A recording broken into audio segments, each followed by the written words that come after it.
Guys मेरो छतको बोडी चाहिँ कति राम्रो भएको रहेछ।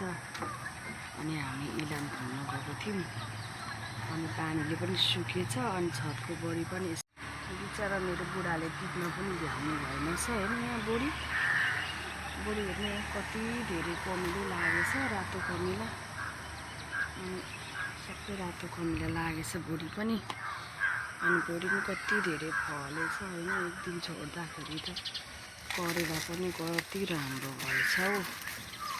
हेर्नु गाइस करेला पत्रो भएछ करेला पनि।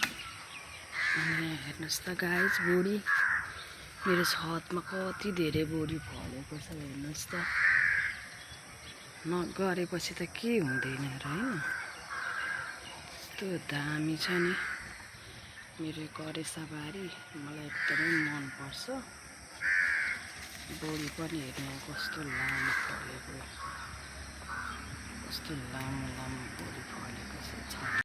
हेर्नु पत्याउनु न होला कति धेरै बोडी फलेको रहेछ। आज मैले टिपेको कति लामो चाहिँ बोडी टन्न फल्यो।